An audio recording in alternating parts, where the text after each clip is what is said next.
सभी मास्टर्स को नमस्कार। आज बहुत सौभाग्यशाली दिन है।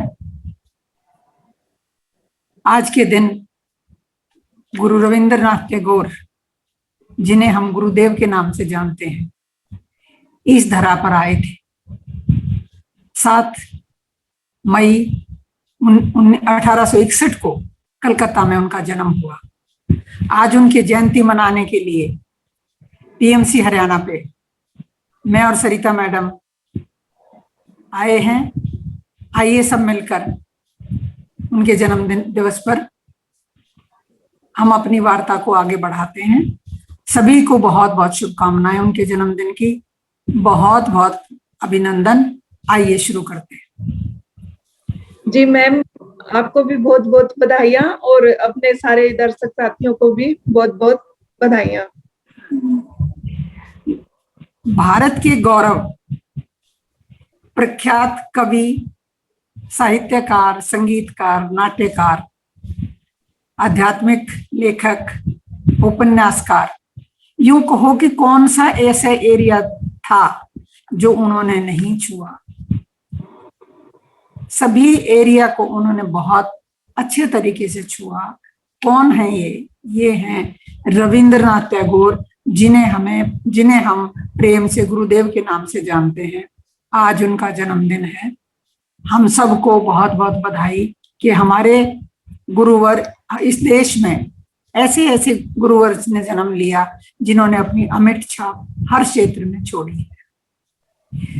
उन्हें केवल लेखक कहना या कवि कहना या उपन्यासकार कहना पर्याप्त नहीं होगा। दुनिया भर में उन्हें चित्रकार, रविंद्र संगीत के चितेरे, शांति निकेतन के प्रणेता के रूप में जानते हैं। हिंदुस्तान की आजादी के आंदोलन में भी उनकी भूमिका निराली रही है। हिंदुस्तान, बांग्लादेश और श्रीलंका के राष्ट्रीय गानों को लिखने वाले यही वो शख्सियत हैं, यही वो महान विभूति हैं जिन्होंने तीनों राष्ट्रों के राष्ट्रगान को लिखा। जन गण मन अधिनायक जय हे भारत भाग्य विधाता, ये हमारा भारत का राष्ट्रीय गान है। और इस देश के सभी बच्चे इन गानों को सुनकर अपना शीश श्रद्धा से झुकाते हैं। इनकी लेखनी में न तो केवल इस देश में बल्कि विदेशों में भी लोगों को अपना मुरीद बना रखा है। चाहे लेखन कर्म हो, शिक्षा जगत हो, चित्रकला हो या संगीत हो, इन्होंने हर क्षेत्र में नई परिभाषाएं गढ़ी हैं, बुलंदियों को छुआ है।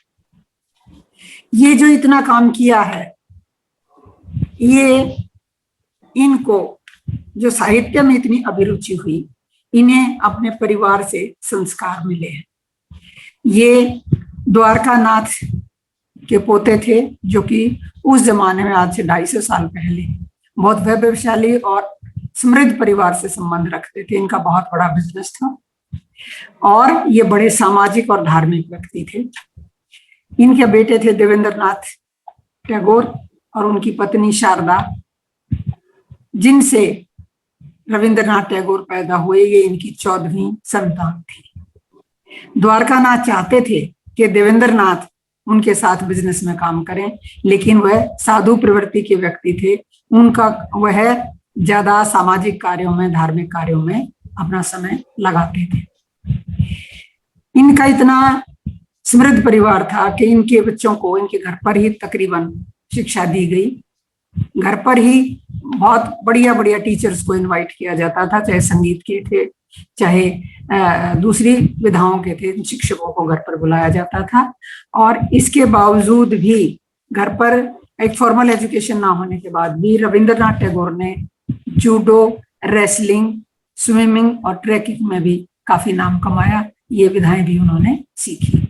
इनको छोटा होने के नाते स्कूल में भेजने का प्रयत्न किया गया, एक स्कूल से दूसरे स्कूल, दूसरे से तीसरे स्कूल, लेकिन फिर इन्होंने इनकार कर दिया, क्योंकि इन्होंने देखा कि वहां पर टीचर्स बच्चों को मारते हैं। इससे इनके बाल मन पर बहुत असर पड़ा और इन्होंने स्कूल जाना छोड़ दिया। इनकी फॉर्मल शिक्षा नहीं हुई।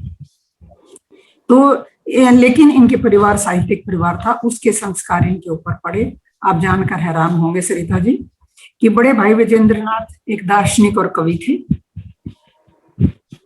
दूसरे भाई सत्येंद्र थे, वो इंडियन सिविल सर्विस में, उसमें जब अंग्रेज इस सेवा में आते थे, ये पहले भारतीय बने इस इंडियन सिविल सर्विस की परीक्षा पास करके इसमें शामिल होने वाले। एक भाई ज्योतिंद्र थे जो संगीतकार और नाटककार थे।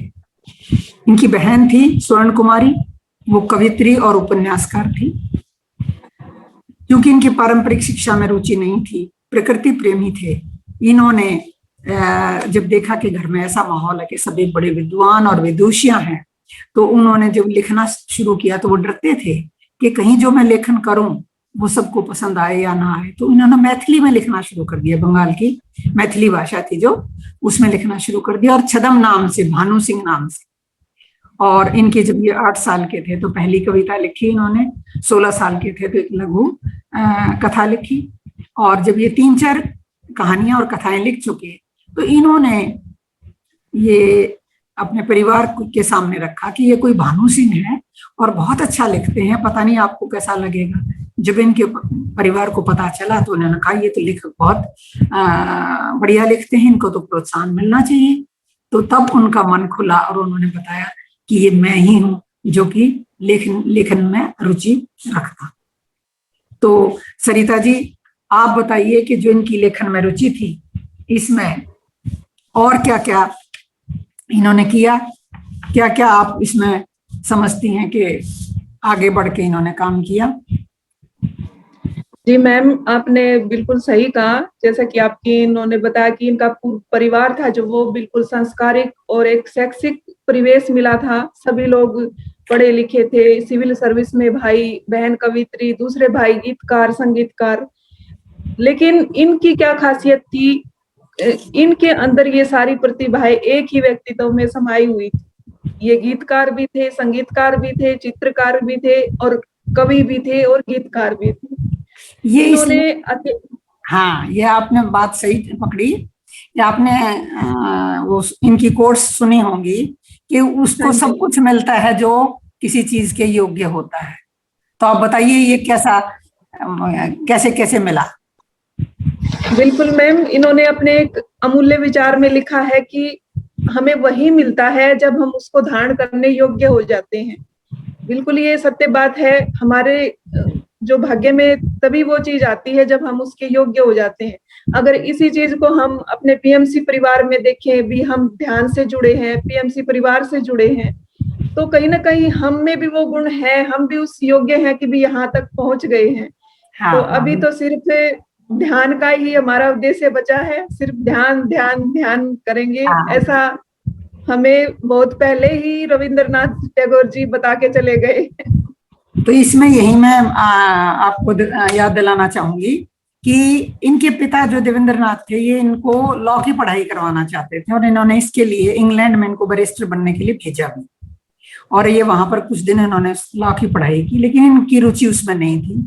इन्होंने वहीं से साहित्य पढ़ना शुरू कर दिया और कुछ महीने जितने दिन भी वो रहे, उन्होंने साहित्य के संदर्भ में किताबें वगैरह पढ़ी, और 1880 में ये बिना डिग्री लिए वापस लौट आए थे। और जो इन्होंने उपन्यास और नाटक लिखे, कहानियां लिखी, कविताएं लिखी, गाने लिखे, ये न केवल बंगाल में प्रसिद्ध होने लगे बल्कि सारी दुनिया में ये इनकी धूम मच गई। इस धूम का एक कारण था कि ये इतना बढ़िया इन्होंने लिखा। जैसे इनकी पुस्तक थी एक गीतांजलि। गीतांजलि का अर्थ है गीतों की अंजलि, जिसमें 103 के लगभग कविताएं और गीत थे। और वो गीत क्या थे? वो गीत प्रकृति की प्रेम के थे, वो डिवोशन टू गॉड के थे।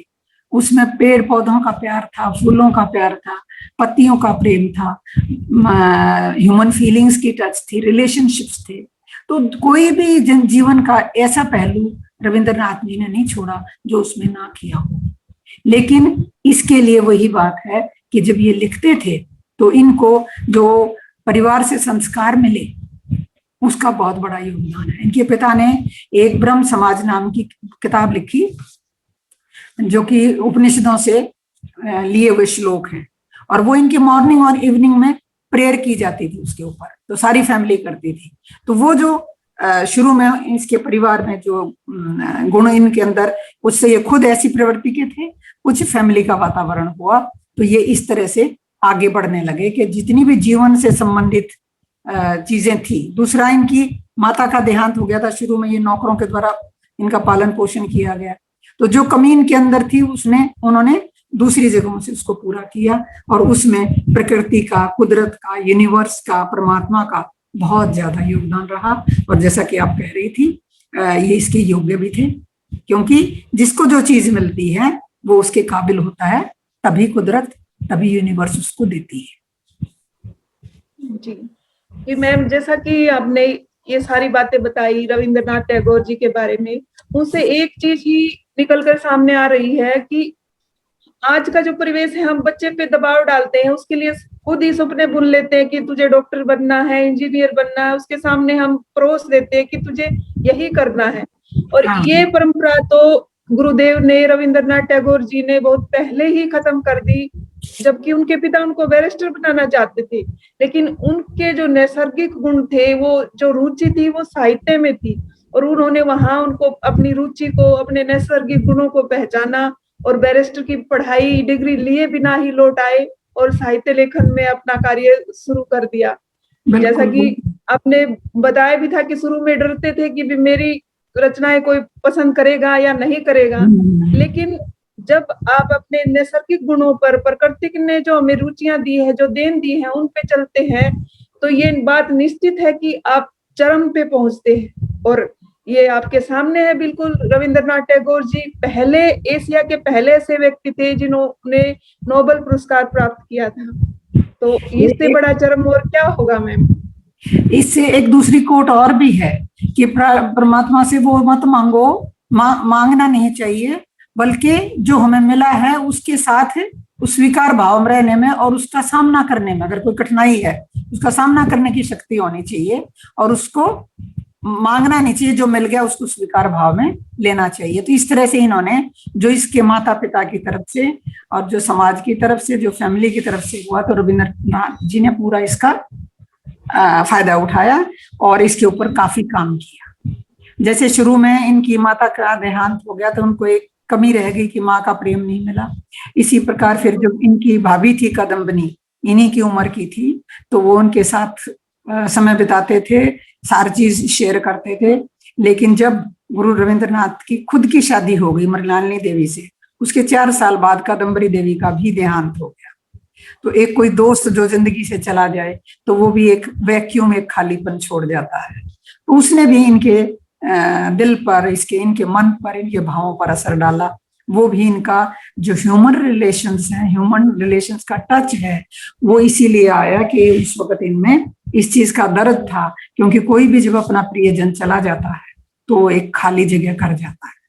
उसकी भरपाई तभी होती है जब आप अपने से जुड़ते हो, यूनिवर्स से जुड़ते हो, परमात्मा से जुड़ते हो।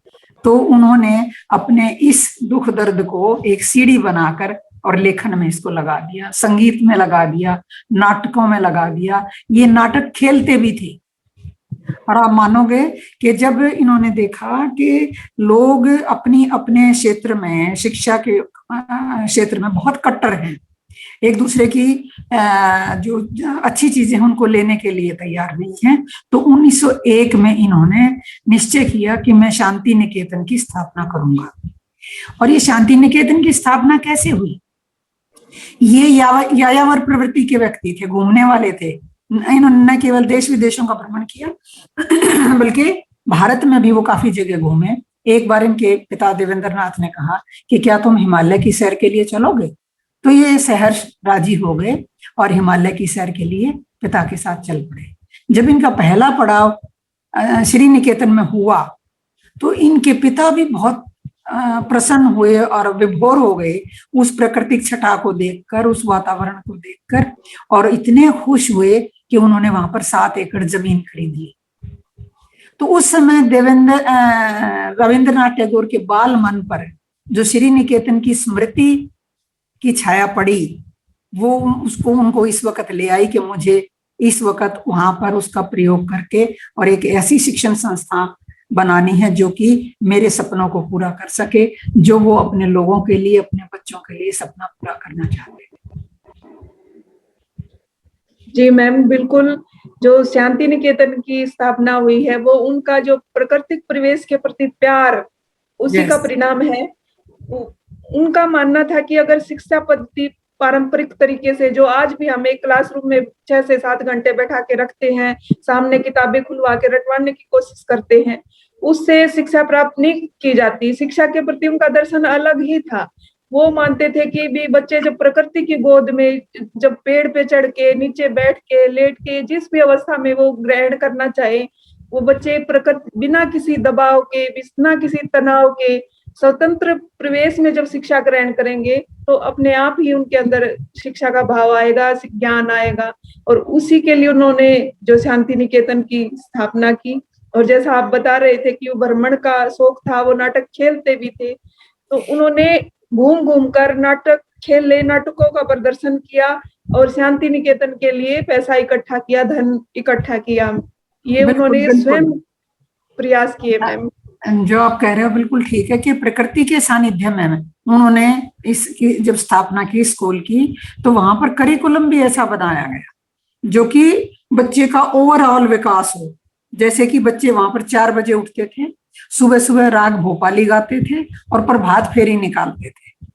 फिर कसरत और योगा करके 10 बजे उनकी कक्षाएं शुरू हो जाती थी। 12 बजे तक कक्षाएं होती थी, थोड़ी देर के लिए उनका आराम होता था। 2 बजे फिर कक्षाएं शुरू हो जाती थी, वो शाम तक चलती थी। शाम को खेल और बागवानी का काम चलता था। और वहां पर बंगाली, अंग्रेजी, इतिहास, गणित, संस्कृत, भूगोल, विज्ञान, चित्रकला और संगीत सबके लिए अनिवार्य था। हर एक को सीखना था ये। और पेड़ों के नीचे बैठ के, पेड़ों की छाया में बैठ के वह करते थे। वहां पर स्वतंत्रता पूर्ण थी, केवल टीचर गाइडेंस देने के लिए थे। जो पहली बार शांति निकेतन आश्रम खोला तो उसका नाम था ब्रह्मचर्य आश्रम। उसमें 5 ही शिक्षक थे और 5 ही शिष्य थे। आज वहां पर 2 साल की उमा देवी रहती हैं, तो उन्होंने बताया कि मेरी माँ जो थी वो प्रथम शिष्य थी उस ब्रह्मचर्य आश्रम की। तो जब ये इस चीज को स्थापित किया और इसको आगे बढ़ाना किया, तो इसमें काफी भवन इन्होंने बनाने शुरू किए। चीन भवन भी बनाया, बाहर से लोग आने लगे, चीन और जापान से लोग आकर यहाँ पर पढ़ाने लगे और वो यहीं पर बस गए।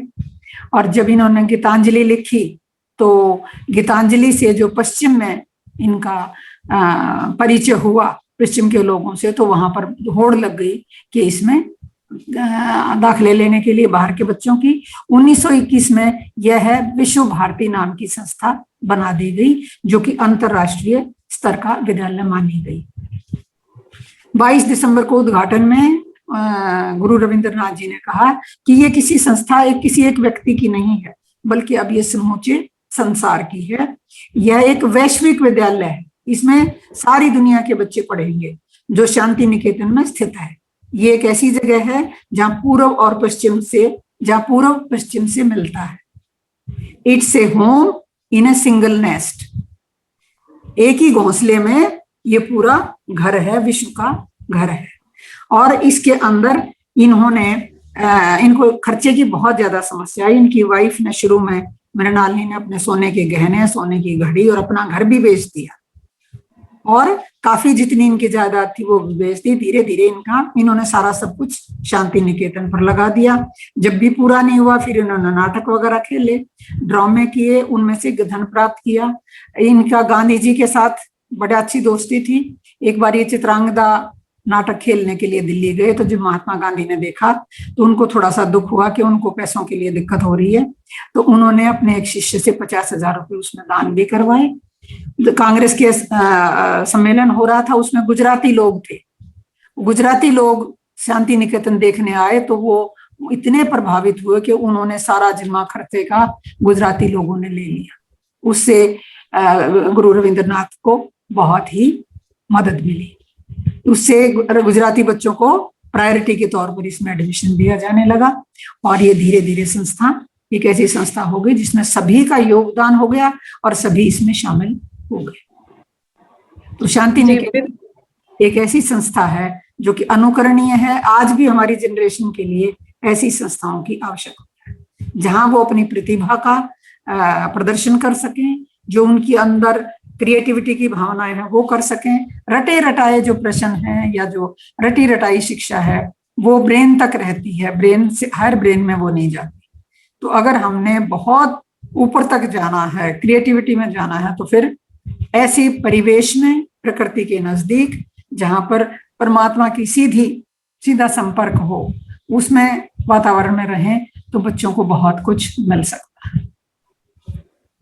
जी मैम, बिल्कुल जैसा कि आपने अभी बात बताई, जो शांति निकेतन की स्थापना है वो उनके उस विचार की का परिणाम है। वो मानते थे कि राष्ट्रवाद से भी ऊपर मानवता है। मानवता का जो विचार उन्होंने प्रमुख रखा और उसी को आगे रख के उन्होंने शांति निकेतन की स्थापना की, और जो पूरे विश्व के लिए एक ऐसी संस्था बनी जो आज तक एक उदाहरण है, उसका कोई दूसरा ऐसा वातावरण प्रस्तुत नहीं कर पाया है। और दूसरी बात मैम यहाँ पे एक और सामने निकल के आई है, हालांकि जो महात्मा गांधी जी थे और रविंद्रनाथ टैगोर, इनमें वैचारिक मतभेद था, वैचारिक विभिन्नता थी। ये लोग एक दूसरे से विचारों के मेल नहीं खाते थे, लेकिन फिर भी एक दूसरे के विचारों को सम्मान देते थे। और ये हमारे लिए आज के दौर में सबक है। हम क्या है, कई बार किसी से विचार नहीं मिलते तो उसको अपना विरोधी मान लेते हैं, नहीं ये हमारे एंटी है। जबकि देखो, दोनों में विचारों में वैचारिक मतभेद थे, लेकिन महात्मा गांधी ने रविंद्रनाथ टैगोर को गुरुदेव की उपाधि से नवाजा, और उनका सम्मान करते हुए गुरुदेव ने उनको महात्मा की उपाधि दी। तो ये एक दूसरे के विचारों का सम्मान की भावना है जो हमें सीखने को मिलती है। इनमें जो नेशनलिज्म और पेट्रियोटिज्म का फर्क था कि महात्मा गांधी नेशनलिज्म में बिलीव करते थे और रविंद्रनाथ ठाकुर पेट्रियोटिज्म में करते थे। नेशनलिज्म क्या है कि भाई आप विरोध नहीं सह सकते, पेट्रियोटिज्म में ये है कि जो सच है, सही को सही और गलत को गलत कह सकते हैं, आप देशभक्त ही कर सकते हैं। तो इस बारे में बड़ा निश्चित होता है कि ये दोनों दोस्त भी थे। इसमें मैं आपको यहाँ पर एक छोटा सा उदाहरण और सुनाती हूँ कि दोनों ही अहिंसावादी थे।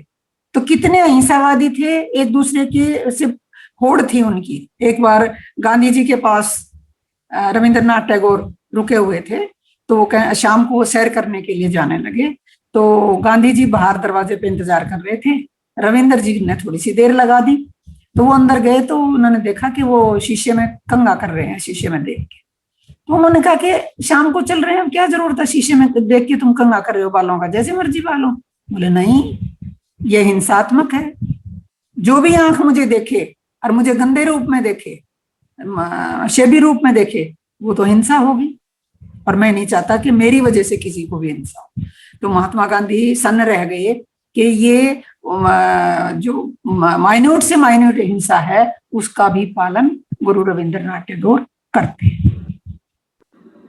फिर आपने देखा कि स्वप्न में रविंद्रनाथ जी ने बताया कि स्वप्न में मैंने देखा, क्या है उसमें, जीवन आनंद है, पाया सेवा है, सेवा की तो फिर आनंद मिला और उस आनंद में मैं जिया। तो वो क्या कहना चाह रहे थे वहां रविंद्रनाथ जी? मैम, जो रविंद्रनाथ टैगोर जी, उन्होंने अपने एक अमूल्य विचार में बताया कि मैंने स्वप्न में आनंद देखा और जब जागा तो सेवा में आनंद पाया। तो इसका अर्थ तो यही हुआ कि अगर हम सेवा करते हैं तो उसी में आनंद है, सेवा ही सबसे बड़ा आनंद है। अगर जीवन में आनंद प्राप्त करना है तो हमें चाहे तन मन धन किसी भी रूप में सेवा करने का मौका मिले तो उसको छोड़ना नहीं चाहिए, चाहे वो किसी भी तरीके से आपकी सेवा हो, उसको कमा लेना चाहिए। जैसे पत्री जी कहते हैं कि आप सब में ध्यान बांटो, तो हाँ जी, सेवा में ये भी है। और इन्होंने, गुरुदेव ने भी कहा है कि अगर जो तुम्हारे पास है तुम नहीं बांटोगे तो तुम पाप करोगे। जो तुम्हें मिला है वो बांटना ही बांटना है। तो न केवल पत्री जी कहते हैं, इन्होंने भी अपने लेखों में कहा है कि जो जिसको मिला है वो बांटना है, वही धर्म है, उसी में हमें आगे बढ़ना है। एक जगह मैम इन्होंने ये भी बोला है कि अगर एक बच्चे के ज्ञान को अपने तक सीमित मत रखो, उसको आगे बांटो। वही अपने पत्री जी भी कहते हैं कि भी जो भी आपको अनुभव है, जो भी ज्ञान है आपके पास, उसको आगे विस्तार करो, उसको आगे तक पहुंचाओ और लोगों को जोड़ो उससे। तो बात बराबर ही है, दोनों के सेम समान सिद्धांत है। और फिर उन्होंने बताया कि हम सिर्फ बातों से नहीं कर सकते, जैसे हम किनारे पर खड़े होकर नदी पार नहीं कर सकते, उसी प्रकार हम केवल कह कह के नहीं करते, हमें प्रैक्टिकल रूप में वो जब हम करेंगे तभी उसका परिणाम सामने आएगा। इसी परिणाम के आधार पर मैं आपको रविंद्रनाथ जी ने जो कार्य किए हैं उनके बारे में थोड़ा सा अपडेट करवाना चाहती हूँ कि जैसे 1913 में गीतांजलि के लिए उनको नोबेल पुरस्कार प्राप्त हुआ। तो भारत रविंद्रनाथ ठाकुर के माध्यम से पहली बार ये नोबेल पुरस्कार भारत को मिला। कैसे मिला? ये जब इन्होंने गीतांजलि लिखी तो इन्होंने सोचा कि मैं इसका कबीर का वो ट्रांसलेशन कर रहे थे, उन्होंने सोचा पहले मैं गीतांजलि का ट्रांसलेशन करके क्यों ना देखूं। तो जब उन्होंने गीतांजलि का ट्रांसलेशन शुरू किया तो 2-3 कविताओं का किया। तो एक कविता उन्होंने पश्चिम में के एक अपने समसामयिक अंग्रेज कवि थे उनको भेजी, उनको वो बहुत पसंद आई और उन्होंने आगे W.B. यीट्स को वो पढ़ाई। जब उन्होंने पढ़ी तो सारे बहुत ही उससे प्रभावित हुए और फिर उन्होंने स्वीडिश एकेडमी में भेजा कि भाई ये कृति है गुरु रविंद्रनाथ टैगोर की और इसको आप देखिए। तो वो इतने प्रभावित हुए, उन्होंने पूरे के पूरे संग्रह को मंगवा लिया। और जब इंडिया सोसाइटी ने इस बुक को छापा अंग्रेजी में तो W.B. यीट्स ने इसकी भूमिका भी लिखी। तो इस प्रकार जब स्वीडिश एकेडमी के पास इनका कुछ काम और संग्रह भेजे गए तो उनको इतने पसंद आए कि ये एशिया के, भारत के सबसे पहले व्यक्ति थे जिनको नोबेल पुरस्कार मिला, पश्चिम को छोड़कर इनको मिला। ये एक भारत के लिए, एक गुरुदेव के लिए एक बहुत ही गौरव की बात थी, हम सब भारतीयों के लिए बहुत अच्छी बात थी। इसमें जो भी कविताएं, जो भी गीतों की रचना की गई है वो सब प्रकृति और ईश्वर में विश्वास के प्रति की गई है। इवन पत्ती पत्ती को लेकर उन्होंने उसका विश्लेषण किया है, उसका गान किया है।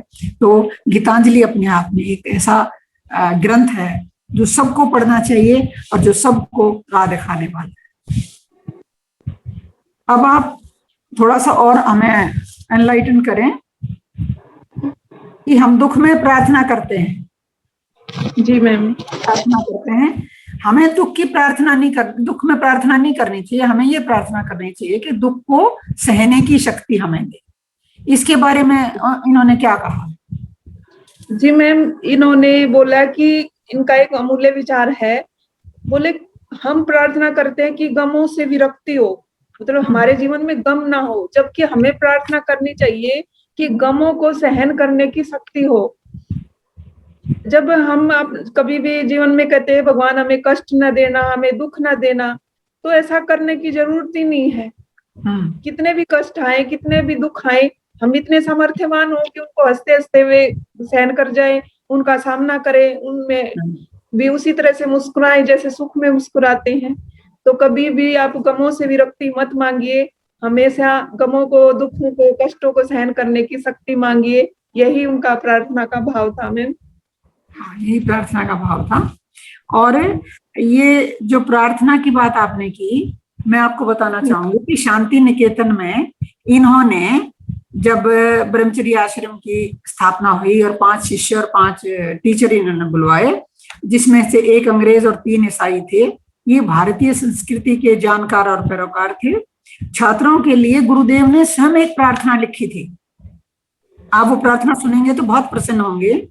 इसमें ये सारे जो कोट्स बताए हैं, इनका सबका मर्म है। इसमें उन्होंने लिखा, इस प्रार्थना का भाव है, मेरे हाथ से कभी कुछ गलत ना हो, मेरे हाथ से कभी कुछ गलत ना हो, मैं किसी का शोक नहीं मनाऊं, मुझे किसी का भय नहीं हो, मंगल काज के लिए सब कुछ दान दे दूं, मृत्यु से डरूं नहीं, आनंद में मेरा विसर्जन नहीं, सत्य की हमेशा जय हो।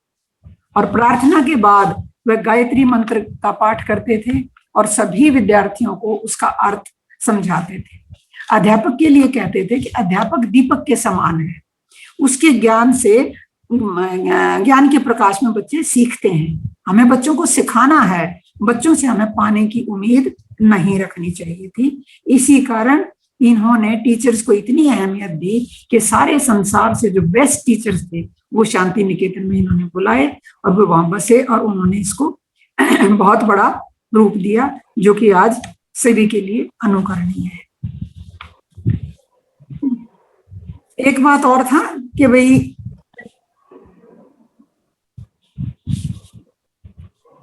जब कोई शिशु जन्म लेता है तब परमात्मा खुश होता है। इसमें वो क्या कहना चाह रहे थे? मैम, जो उनकी ये पंक्ति है आज के दौर में बिल्कुल सटीक बैठती है। उन्होंने कहा है कि जब पृथ्वी पर जीवन का जन्म होता है, यानी जब भी किसी शिशु का जन्म होता है, तो इसका अर्थ है कि परमात्मा रुष्ट नहीं है, वो अभी भी खुश है। देखो आज की जो परिस्थितियां हैं, आज हम जिस संकट से, जो कोरोना काल से गुजर रहे हैं, इससे सभी लोग प्रभावित हैं, दुखी हैं, परेशान हैं। जबकि अगर गुरुदेव की उन पंक्तियों को देखें तो उनसे स्पष्ट होता है कि क्योंकि बच्चे तो अब भी जन्म ले रहे हैं, आज के दिन भी लाखों बच्चों का जन्म हुआ है। तो अगर शिशु का जन्म होता है, जीवन का जन्म होता है, तो इसका मतलब है भगवान हमसे रुष्ट नहीं हुए हैं। वो केवल एक परीक्षा का समय है, ये केवल परीक्षा लेते हैं हमें कठिन कार्य देकर, कठिन समय देकर। तो सभी लोग इस बात को समझें कि ये जो परीक्षा का समय है, भगवान हमसे नाराज नहीं हुए हैं, वो अब भी हमारे साथ हैं। तो इस परीक्षा की घड़ी में हमें खरे उतरना है, इस परीक्षा को पास करना है और इसमें संयम बनाए रखना है और ध्यान पे ध्यान जमाए रखना है। बिल्कुल ठीक कह रहे हो। जब हम ध्यान करते हैं तो हम सृजन में प्रवेश करते हैं, नया नया सृजन होता है। जब रविंद्रनाथ ठाकुर थोड़ी उम्र के थे, 24-25 साल के थे, तभी इनकी भाभी का देहांत हुआ, इनके एक भाई का देहांत हुआ, इनके अपने 5 बच्चे थे, उनमें से 2 बच्चों का देहांत हुआ, पिता का देहांत हुआ। तो ये जो देहांत मौतें हुई, इनसे इनमें जो एक खालीपन, एक उदासी, एक कमी जो महसूस की, वो इन्होंने अपने आप को सृजन में डुबोकर आगे लाकर इससे इन्होंने पार पाया। इन्होंने शोलापुर, दार्जिलिंग और गाजीपुर के बीच में ये यात्राएं करते थे अपने काम के उसमें सिलसिले में, और पत्नी और बच्चों के साथ करते थे और साथ साथ में अपना लेखन का कार्य भी करते रहते थे। इनका परिवार एक भारती नाम की पत्रिका भी चलाता था। तो गुरुदेव ने फिर बच्चों के लिए एक और पत्रिका शुरू करी बालक नाम से, जिसमें कि बाल मन का बड़ी अच्छी तरह से विश्लेषण किया कि बाल मन जो होता है कितना कोमल होता है और उसको कैसे बढ़ावा मिलना चाहिए, कैसे शिक्षा होनी चाहिए, उसके बारे में वो अवगत कराने लगे। 1894 से 1900 तक उनका एक सोनार तारी संग्रह आया, जो कि बहुत ही प्रसिद्ध हुआ और सब लोगों ने इसको बहुत पसंद किया। इसके अलावा पोस्टमास्टर, चित्रा, नदी, चैताली, विदाई, अभिशाप, बैकुंठ कथा, चिरकुमार सभा, काबलीवाला जैसी कृतियां उन्होंने हम लोगों को दी। काबलीवाला तो पिक्चर भी आपने देखी होगी। ये एक ऐसे संवेदनशीलता बताती है जिसमें कि एक बच्ची होती है। उस जमाने में जो काबुल के लोग थे, ये ड्राई फ्रूट्स बेचने के लिए बंगाल में आते थे और ये वहां पर लोगों को कर्जा भी देते थे। जो कर्जा नहीं वापस कर पाते थे, ये उनके साथ मारपीट भी करते थे। बड़े खूंखार लोग होते थे। इनसे भद्र बंगाली थे जो वो डरते थे। तो काबलीवाला जो एक आया, उसने एक बच्ची के साथ उसका प्रेम हो गया, क्योंकि वो अपने साथ अपनी बच्ची के हाथों के प्रिंट लेके आया।